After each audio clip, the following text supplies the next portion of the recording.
आयुर्वेद के अकॉर्डिंगली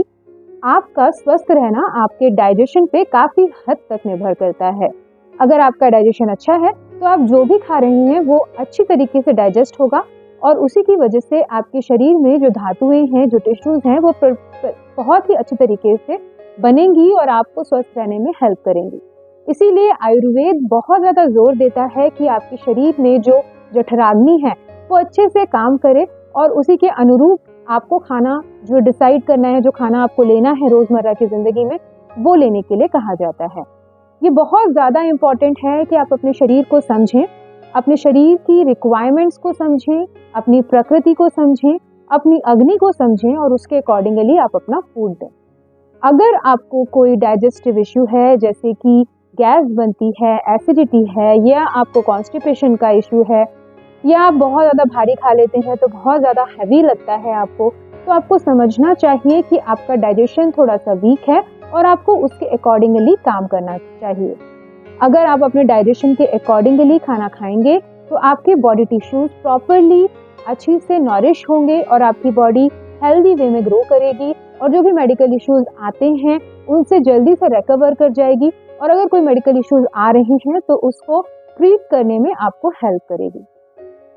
तो समझना बहुत ज़्यादा ज़रूरी है कि अगर आपका डाइजेशन वीक है तो आपको खाना कैसा लेना है। जनरली इसका मतलब ये होता है कि आपका वात प्रकोपित है, कफ बढ़ा हुआ है और पित्त शांत है। इस केस में आपको हैवी फूड डाइजेस्ट नहीं होगा, तो आपको हल्का फूड यानी कि मूंग की दाल हो गई या मसूर की पिंक मसूर की दाल हो गई या फिर सब्जियां उबली हुई हो गई या फिर थोड़ी देर में आपको खाना खाना चाहिए। और अगर हो सके तो बॉइल्ड फूड ज़्यादा लें, काफ़ी ज़्यादा ऑयली स्पाइसी चीज़ें ना लें।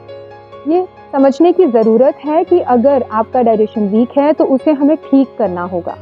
सबसे इम्पॉर्टेंट इस केस में ये आ जाता है कि अगर आपको कॉन्स्टिपेशन है तो कॉन्स्टिपेशन के लिए आपको त्रिफला, इसबगोल या अदर जो थोड़ी सी हैवी मेडिकेशंस हैं, जैसे कि आपका कई लोगों को कैस्टर ऑयल बताया जाता है, पंचसकार चूर्ण बताया जाता है या डिफरेंट अदर मेडिकेशंस हैं वो सजेस्ट की जाती हैं। अगर आपको एसिडिटी है तो एसिडिटी के लिए भी आपको अजवाइन का पानी, सौंफ का पानी या फिर आपको पुदीन हरा का पानी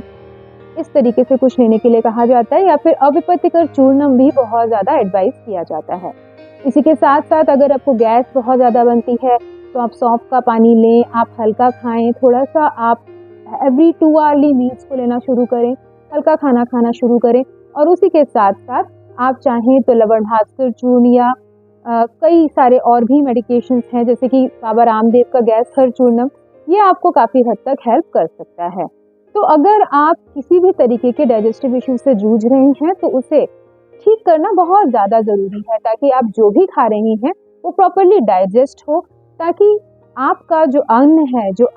जो आहार है वो आपको सबसे ज़्यादा हेल्प कर सकता है क्योंकि वो ही आप रेगुलर बेसिस पे ले रहे होते हैं, उसे आप स्किप नहीं कर सकते। और आयुर्वेद में ये कहा भी गया है कि आहार जो आपका होता है वो आपकी सबसे पहली औषधि होती है। तो आपको ये समझना बहुत ज़्यादा ज़रूरी है कि अपने डाइजेशन के अकॉर्डिंगली आप खाना खाएं।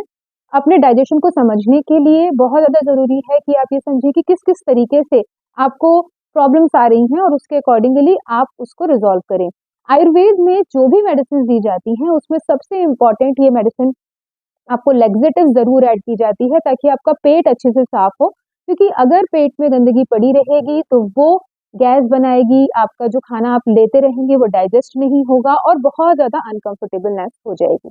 तो अगर आप किसी डाइजेस्टिव इश्यू से जूझ रहे हैं या कोई भी आपको समस्या है डाइजेशन से रिलेटेड, आप मुझे कमेंट सेक्शन में कमेंट करके पूछ सकते हैं। मैं पूरी तरीके से कोशिश करूंगी आपकी हेल्प करने की। आयुर्वेद के अकॉर्डिंगली अन्न बहुत इंपॉर्टेंट है और अन्न को पचाने के लिए डाइजेशन बहुत इंपॉर्टेंट है और इन दोनों को ही ध्यान रखना आपका पहला कर्तव्य है।